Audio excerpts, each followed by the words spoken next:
ಮಲ್ಲೇಶ್ವರಂನಲ್ಲಿ ಇರತಕ್ಕಂತ ಮಂತ್ರಿ ಮಾಲ್ಗೆ ಜಿಬಿಎ ಅಧಿಕಾರಿಗಳು ಏನ್ ಮಾಡಿದ್ದಾರೆ, ಬೆಳಿಗ್ಗೆ ಬೀಗವನ್ನ ಜಡಿದಿದ್ದಾರೆ. ಯಾವ ಕಾರಣಕ್ಕಾಗಿ ಅಂತಂದ್ರೆ ಮಂತ್ರಿ ಮಾಲ್ ಇನ್ನೂ ಕೂಡ ಏನ್ ಮಾಡಿಲ್ಲ ಅಂತಂದ್ರೆ ತೆರಿಗೆಯನ್ನ ಪಾವತಿಸಿಲ್ಲ.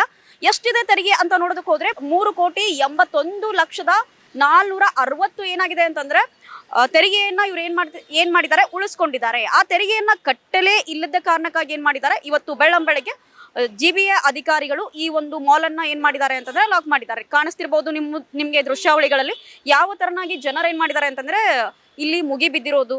ಯಾಕೆಂದ್ರೆ ಇಲ್ಲಿಯ ಜನತೆಗೆ ಏನಾಗಿಲ್ಲ ಅಂತಂದ್ರೆ ಮಾಲ್ ಬಂದಿರೋದು ಗೊತ್ತಾಗಿಲ್ಲ, ಜೊತೆಗೆ ಟ್ಯಾಕ್ಸ್ ಅನ್ನ ಏನಕ್ಕೆ ಕಟ್ತಿಲ್ಲ. ಕಳೆದ ಬಾರಿ ಕೂಡ ಇದೇ ತರನಾಗಿ ಆಗಿತ್ತು, ಟ್ಯಾಕ್ಸ್ ಕಟ್ಟಿಲ್ಲ ಅನ್ನೋ ಕಾರಣಕ್ಕಾಗಿ ಬೀಗವನ್ನ ಜಡಿದಿದ್ರು. ತದನಂತರದಲ್ಲಿ ಏನ್ ಮಾಡಿದ್ರು ಅಂತಂದ್ರೆ ಆ ಬೀಗವನ್ನ ತೆಗೆದ್ರು, ಮತ್ತೆ ಅದೇ ಪರಿಸ್ಥಿತಿ ಆಗ್ತಿದೆ.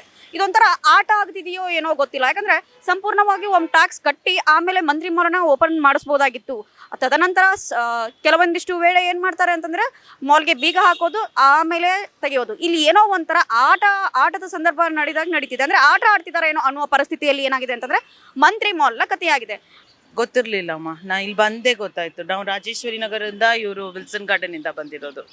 ಏನೋ ಸೆಕ್ಯೂರಿಟಿ ಟ್ಯಾಕ್ಸ್ ಅಂದ್ರು, ನಮ್ಗೆ ಇದಕ್ಕೂ ಜಾಸ್ತಿ ಗೊತ್ತಿಲ್ಲ. ಗೊತ್ತಿತ್ತು ಮೊದ್ಲು ಮಂತ್ರಿ ಸ್ವಲ್ಪ ಪ್ರಾಬ್ಲಮ್ ಇದೆ ಅಂತ, ಬಟ್ ನಂಗೆ ಇದೆಲ್ಲ ಗೊತ್ತಿರ್ಲಿಲ್ಲ. ನಂಗೂ ಗೊತ್ತಿರ್ಲಿಲ್ಲ. ಶಾಪಿಂಗ್ ಅಂತ ಬಂದ್ವಿ ಅಷ್ಟೇ. ಸೊ ಇವಾಗ ಗೊತ್ತಾಯ್ತು. ಟಿವಿ ಅದೇನೋ ನೋಡಿರ್ಲಿಲ್ಲ. ಇಲ್ಲ, ನೋಡಿರ್ಲಿಲ್ಲ. ಚೆನ್ನಾಗಿ ನಡೀತಿತ್ತು ಅನ್ಸತ್ತೆ ಹೊರಗಿಂದ, ನಮಗ್ ಗೊತ್ತಿಲ್ಲ. ಬಟ್ ಒಳಗಿಂದ ವಿಷಯ ಗೊತ್ತಿಲ್ಲ. ಈಗ ರೀಸೆಂಟ್ ಆಗಿ ಬಂದಿದ್ದೆ ನಾನು 10-15 ಡೇಸ್ ಇಂದ ಎಲ್ಲ. ಅವಾಗ it was quite okay. 15 days ಅಷ್ಟೇ.